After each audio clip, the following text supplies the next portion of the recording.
2 of each kind on board the ark. He didn't have to bring 2 of every variety, just 2 of each kind. And he probably brought babies. He was smart enough to figure that out. Just be sure to get a pink one and a blue one. And then after the flood, I think the dinosaurs died off because of the climate change and people killing them, calling them dragons back in those days. And I cover all that in my seminars on dinosaurs and how they fit right into the Bible and how there might be a few stragglers still alive today, which is why there have been so many sightings like Loch Ness Monster type thing like that. The Bible says the animals are going to bring forth after their kind, not species. Darwin's book, The Origin of Species, is not the argument. By the way, he never does discuss the origin of species in The Origin of Species, but the origin of kinds would be the argument. The Bible says they bring forth after their kind. God told Noah to bring 2 of every sort onto the ark. For instance, today there are 250 varieties of dogs in the world. I was asked to come speak at this college in Boston one time. They said I could do a speak on creation if their teachers could ask me any questions they wanted. So I got my timelines out, and there were 6 professors and all their students in the room. As far as I could tell, all of them believed in evolution. And I got my charts out, and I said, folks, I believe that about 6,000 years ago, God created everything. 4,400 years ago, there was a flood, destroyed the world. Noah saved 2 of each kind on board the ark. And then I shared with them what they believe. 20 billion years ago, there was a big bang. This is in just about every textbook there is. I mean, I can show it to you in 100 of them if you'd like. And then 4.6 billion years ago, the earth cooled down and formed a hard, rocky crust. And it rained on these rocks for millions of years. This textbook says, as earth formed, the surface was similar to the moon today. The surface was hot and there were large pools of bubbling lava. But it rained on the rocks for millions of years and formed oceans. This is what the textbooks teach the kids. Millions of years of torrential rains created great oceans. And in these oceans was a swirling broth of complex chemicals. Progress from a complex chemical soup to a living organism is very slow. Yes, it is. Totally stopped. Doesn't happen at all. That's how slow it is. Well, one of the professors in the crowd was getting really upset about that time, and he said, Mr. Hovind, there are 250 varieties of dogs in the world today. I said, I never counted them, but I'll believe you. He said, you think all those dogs came from 2 dogs off of Noah's Ark? I said, sir, would you look at what you're teaching your students? You're teaching your students that all the dogs in the world today came from a rock. One lady was so angry after this, she says, we do not believe we came from a rock. I said, well, where do you think you came from?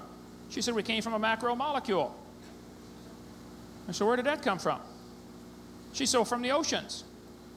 There's minerals in the oceans. I said, where did those minerals come from? She said, well, it rained on the rocks for millions of years, and it finally dawned on her, wow, I do believe we came from a rock, don't I? I don't care if you want to believe that. Honestly, that's fine. But don't call it science. That's not science. That's a fairy tale. The textbook says humans evolved from bacteria 4 billion years ago. This one shows the kids a starfish and says 3.4 billion years old, the remains of the early ancestors of modern human beings. Now look, you're welcome to believe that, but don't call it science. That's part of a religion. This textbook shows the kids a tarsier and says 30 million years ago these creatures evolved. Now folks, that word evolved right there, that has 2 different meanings, and the entire argument today and every other day on this topic is over the 2 different meanings of the word evolution. And we'll cover that in just a second. But if you straighten out what that word means, the argument is over. One meaning of the word is indeed scientific, no question, and the other meaning is indeed religious, with no evidence to support it. But the textbook says we've got evidence for evolution. I mean, kids are taught whole chapters, sometimes whole units, just on this topic. Sometimes entire courses at college are devoted to the evolution philosophy. What happened in the early 1800s, some guys got together, primarily Charles Lyell, who wrote this book, but building on the work of Stratus Smith and Steno and Cuvier and some other guys, they developed the geologic column. They said each of the layers of the earth is a different age. This was all done in the early 1800s. Each of those layers was assigned an age way before there ever was any carbon dating, potassium argon dating, rubidium strontium dating, lead 208 lead dating, long before any radiometric dating. The layers were assigned an age based upon the assumption that evolution has happened. It all is based on evolution assumption, and that's how the geologic column got started. Now, there were some creationists involved in that who thought that maybe God created the world many times, multiple creations. Well, they're simply wrong. But all of this geologic column is based on circular reasoning. This textbook shows on page 306 that they date the rocks by the fossils. On the next page, it says you date the fossils by the rocks. And this happens all through. The geologic column, like this textbook says, if there were a column of sediments, unfortunately no such column exists. The geologic column only exists in the textbook, and it's all based on the circular reasoning. That's how things are dated. The intelligent layman has long suspected circular reasoning in the use of rocks to date fossils and fossils to date rocks. The geologist has never bothered to think of a good reply, feeling the results explanations are not worth the trouble as long as the work brings results. They know it's based on circular reasoning. But those layers cannot be different ages. I can show you hundreds of pictures if you want to take the time of petrified trees standing up, running through multiple layers of rock strata. The tree did not stand there for millions of years, and it didn't grow through hundreds of feet of solid rock looking for sunlight. It was formed during a worldwide flood. The flood formed those layers. But this fella, Charles Darwin, the author of this book, set sail on board the Beagle in 1831. He was going to sail around for 5 years. He brought with the book by Charles Lyell. That book destroyed his confidence in the Bible. Darwin came back a skeptic, a scoffer. After 30 years of coaching by Charles Lyell, Darwin finally wrote his book, Origin of Species, which has a much longer title, by the way, we can get into later. And that book changed Darwin's life for good. Later, he claimed to be an atheist. As Charlie sailed around the coast of South America, he came to Ecuador, the islands of Ecuador, called the Galapagos Islands, right here. There on these islands, Charlie observed there are 14 varieties of finches. He studied the birds carefully. They all had different beak shapes. Some were bigger than others. They were all finches, but different kinds of finches. Charlie studied them for quite a while, collected quite a huge number of them, and said, you know what? I think all of these birds had a common ancestor. I bet you're right, Charlie. A bird. And then he said, maybe this proves that birds are related to bananas. What? No. Page 170 of his book, he said, all forms of life on earth, all plants, all animals have a common ancestor. Page 170.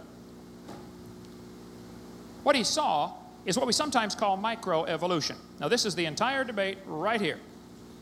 Microevolution is one meaning of the word, which is basically saying that dogs produce a variety of dogs, roses produce a variety of roses. Nobody argues with that.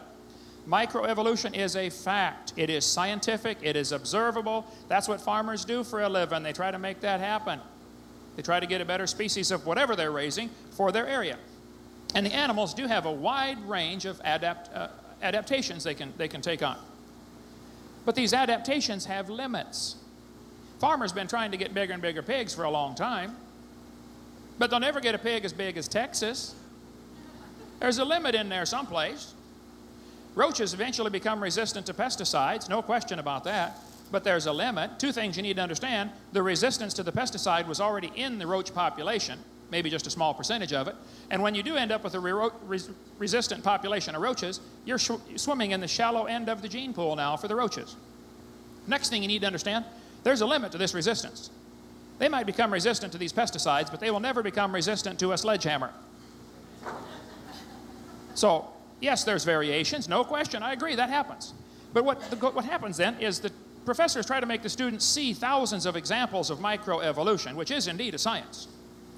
And they try to make them make a giant leap of faith and logic into believing that that somehow magically is evidence for macroevolution. Macroevolution says all life forms have a common ancestor. The dog and the rose are related, ultimately, to a rock. Now, macroevolution is a religion. This is assumed. It has